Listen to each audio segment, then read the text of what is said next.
கிறிஸ்துவுகளின் கண்பானவர்களே, ஆண்டவருடைய திருப்பெயரிலே உங்களை வாழ்த்தி ஆசிர்வதிக்கிறேன். தேவனாய கடவுள் இந்த புதிய நாளின் நன்மைகளை மென்மைகளை கொடுத்து நம்மை தாங்குவாராக. தியானத்திற்காக ஒரு வசனத்தை உங்களுக்கு முன்பாக வைக்கிறேன். அது நீதிமொழிகளின் புஸ்தகம் 17ஆம் அதிகாரம் 5வது வசனம். ஏழையை பரியாசம் பண்ணுகிறவன் அவனை உண்டாக்குனவரை நிந்திக்கிறான். ஆபத்தை குறித்து கழிக்கிறவன் தண்டனைக்கு தப்பான். ஏழையை பரியாசம் பண்ணுகிறவன் அவரை உண்டாக்கினவரை நிந்திக்கிறான். அன்புக்குரியவர்களே, இந்த உலகத்துல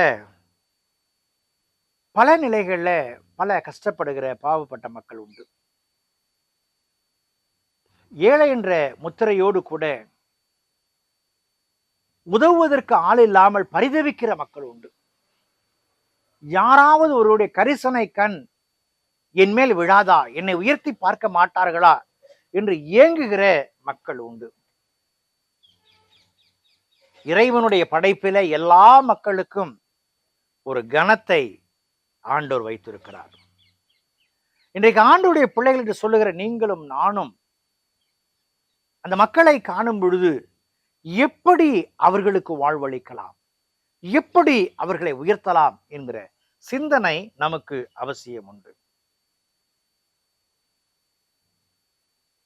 அந்த காலத்துல அம்மா தாயே பிச்சை போடுங்க அப்படின்னு வருவாங்க. அப்போ உணவளிக்கிற மக்கள் உண்டு. ஆனா சில இடங்கள்ல போகும் பொழுது பக்கத்து வீட்டில் போய் பாரு அப்படிம்பாங்க. என்று இல்லைங்கிறத இந்த வார்த்தையில அவங்க சொல்லுவாங்க. கொஞ்ச நாள் சாதம் வாங்கினாங்க, அப்புறமாட்டுக்கு அரிசி வாங்கினாங்க, அப்புறமாட்டுக்கு காசு கொடுத்தா போதுங்கிற நிலைமையில அவர்களுடைய நிலைமை மாறிவிட்டாங்க. இன்றைக்கு அதிகமாக பார்க்க முடிவதில்லை வீடுகளுக்கு வருகிற மக்களை. ஆண்டவருடைய திட்டங்களிலே பார்க்கும் பொழுது ஆண்டவர் விரும்புகிற காரியம் பாருங்கள். இங்க இந்த வசனத்தின் அடிப்படையில் ஏழையை பரியாசம் பண்ணுகிறவன் அவரை உண்டாக்கினவரை நிந்திக்கிறான். அப்படி என்று சொன்னால் I must respect the poor. ஏழைகளை நான் மதிக்க வேண்டும். ஏழைகளை மதிக்கிற குணாதிசயம் இறைவனை கனப்படுத்துகிற ஒன்றாய் காணப்படுகிறது. நான் அவங்களை உதாசீனப்படுத்த, நான் இறைவனை உதாசீனப்படுத்துகிறேன். இரண்டாவதாக இந்த பகுதி சொல்லுகிறது, poor people are God's representation. எளிய மக்கள், வறியவர்கள் இறைவனை பிரதிபலிக்கிற மக்களாய் காணப்படுகிறார்கள். இறைவனை பிரதிபலிக்கிற அந்த மக்களை நான் உயர்த்த முற்படும் பொழுது, அவர்களை ஏற்றுக்கொள்ளும் பொழுது, அவர்களை தாங்க முற்படும் பொழுது இறைவன் விரும்புகிற காரியத்தை செய்கிறவனாய் காணப்படுகிறேன். அன்புக்குரியவர்களே,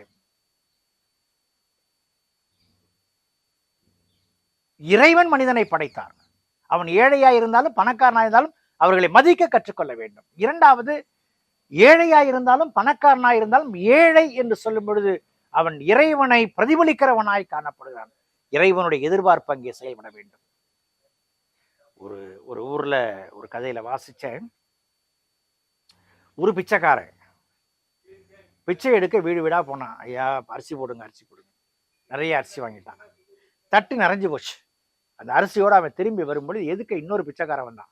அவன் தட்டுல ஒண்ணுமே இல்லை. அவன் கேட்டான், ஐயா நீ நிறைய பிச்சை எடுத்து வச்சிருக்கிற, எனக்கு கொஞ்சம் கொடு, பிச்சை போடு அப்படின்னா. அப்படியா அப்படின்னு சொல்லிட்டு அவன் என்ன பண்ணான், அந்த அரிசியிலேருந்து ஒரு அரிசி எடுத்து அவன் தட்டில் போட்டான். போட்டு இவன் போயிட்டான். அவன் வேற வழி இல்லாம அவனு போயிட்டான். இந்த ஒரு அரிசி போட்ட பிச்சைக்காரன் இருக்கிறான்ல, அவன் வீட்டுல போய் இந்த அரிசியை இன்னொரு பாத்திரத்துல கொட்டும் பொழுது ஒண்ணு மின்னுச்சான். அந்த என்னடா மின்னுதுன்னு எடுத்து பார்த்தா தங்க அரிசி, தங்கத்துல செஞ்ச அரிசி. அப்பதான் அவன் யோசிச்சான், அந்த பிச்சைக்காரனுக்கு ஒரு அரிசி போட்டேன், எனக்கு ஒரு தங்க அரிசி.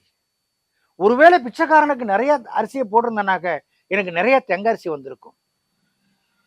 அப்ப என்னிடத்துல பிச்சை கேட்க வந்தது பிச்சைக்காரன் அல்ல, இறைவன் என்பதை புரிந்து கொண்டான்.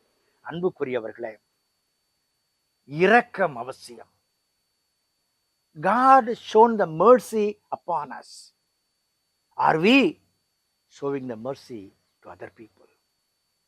இறைவன் காண்பித்த இரக்கத்தை மற்ற மக்களிடத்துல காண்பிக்க ஏதுவான மக்களாய் காணப்படுகிறோம்.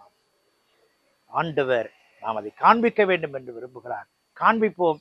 இறையாசியை பகிர்ந்து நிறைவுகளை காண்போம். கடவுள் நம்மை வழிநடத்துவார். ஜெபம் செய்வோம்.